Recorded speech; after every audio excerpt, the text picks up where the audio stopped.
Hey everybody, I'm Yvonne Williams with Back to Earth Creations, and in this video I wanted to answer a question that I've been getting a lot, and that is how do I store and transport my inventory whenever I'm going to craft shows and conventions? There's as many different ways to do this as there are people to do it. Over the past decade of traveling to anywhere from 1 to sometimes 4, mostly like 1 to 3 is average, conventions or other events a month, Randy and I have tailored it down to the system that I'm going to show you. We use tackle boxes. These are Plano brand tackle boxes that we would get at like Gander Mountain, I think, was where we got our first one whenever we were still living in Tennessee, but you can get them at Academy. There'll be links to where you can purchase them through an affiliate link through Amazon. That would help us out tremendously if you guys want to support the channel. But I use 2 different types, mostly because one time we really needed one and they didn't have the kind that we usually get. This one is my favorite. It's an older model. Both models will be linked down below. But what I like about this one is it unbuckles and swings down, and you can just slide the trays out. They had a full option, and a lot of these are like 6 years old, so they've been holding up really well. Like you can see, heavy duty little latches. The latches haven't broken off yet. They have optional dividers, so we're able to put all of our inventory in there kind of just like so. And so here you can see we have some little bracelet humps that we display our bracelets and stuff on. So the ones that get displayed individually are kind of just like mess piled in here. You can see we just go ahead and put little tags on them. Some of the bigger ones we put in that way. And then some of them, especially if they're on stretchy, sorry for the squawking birds, there is a bird nest directly outside our window. For the stretchy ones, we just kind of have them divvied up. Honestly, Randy's kind of fine-tuned his own system for doing this, and I just take credit for it. So, but we did evolve it together. Do you think that's fair? He just shrugs. And so here you can see we have our stretchy bracelet inventory. So, like, we had bracelet humps, and we call them our humps and our bars because we have some that are like half of a PVC pipe that we display them draped over. And then we also have bars, which was like a Fire Mountain gem display that has like 3 bars, and we'll just slide them onto there. And then you can see we're actually pretty low on some of our inventory. This is where we keep our anklets.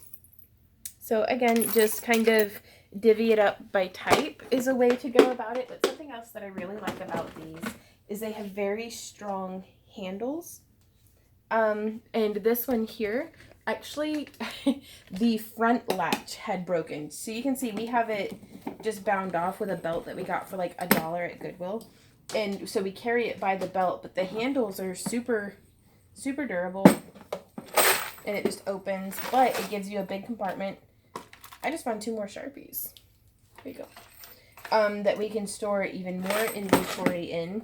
They have these top compartments. That's what we put like key rings and bells and just, there's so many different places. And you can see this one, it had actually, the cart we were using had fallen, had like gotten hung up on like, I don't know, a zip tie or something, and everything fell off of the cart. So that's why it cracked and this front panel's broken. But that's how we come in, and this is how we store a lot of our necklaces. Sometimes I'll go through and I'll make duplicates of something, or there'll be similar types. And so here I have 2 donut bead necklaces in the same compartment. And just kind of stored together. Jewelry is very easy because it, for the most part, it breaks down pretty small. So here I have a compartment. You know, these larger compartments I'll use for much bigger pieces that we can kind of just set in there. And so that gives you a pretty decent idea, I think. And it's like we have one whole display, or one whole inventory box, one whole tackle box for just necklaces, one whole one for just bracelets. We have one entire one for just pendants. And that's in addition to, if you've seen some of my other videos, that's in addition to the 3 pendant trays that we keep fully stocked, and then we'll like take them off the display and put them into a bag. We have a whole nother inventory container just for the pendants. And then this design here is pretty nice because this section slides in, so whenever we're needing to restock something in the booth, we don't have to worry about a door folding down and getting in the way.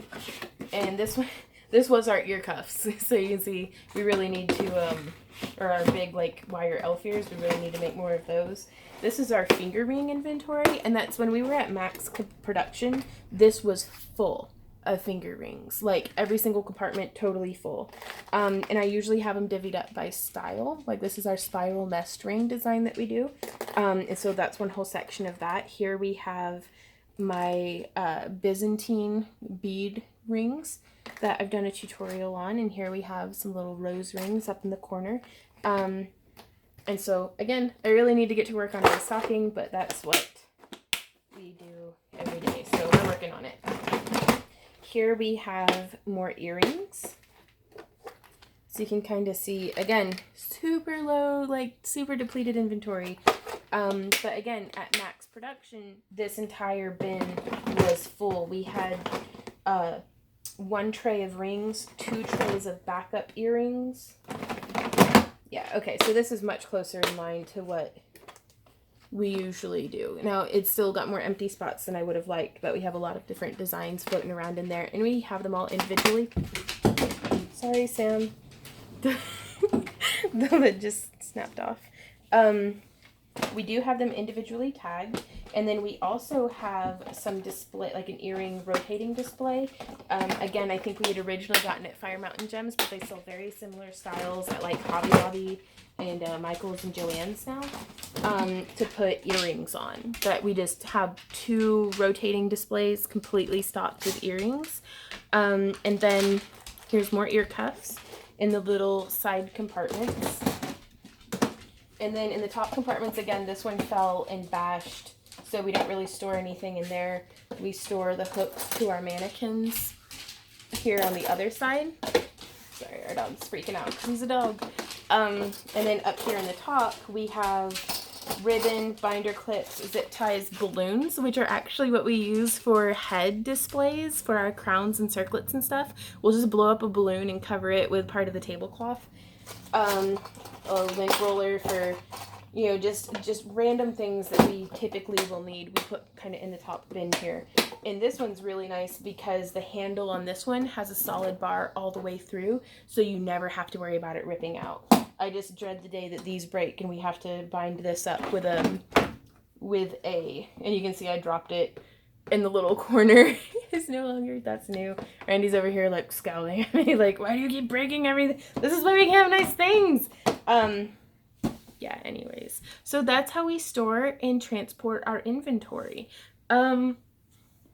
Again, like I had said, there's just as many different ways to do this as there are people to have a booth, and everybody's gonna do it differently, and you're probably gonna be way more organized and hopefully have a better grasp of what's going on whenever you're doing your setup than what I do. But this is what we've been doing, and it's been working out pretty well. Now, we transport our displays, our costumes, our table covers, like all of our other stuff. We have like 6 totes that just fit into our van. We got the biggest tote that we could, that would still fit into the van, that we could carry easily even whenever it's fully loaded, because like all of those little metal grid squares that we use for setting up our display, those are really heavy, and we have all of them in one tote together.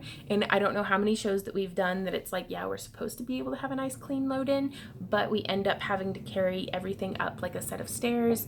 We just plan for the absolute worst, and worst case scenario is you have to carry by hand, one tote at a time, everything from your car to your booth.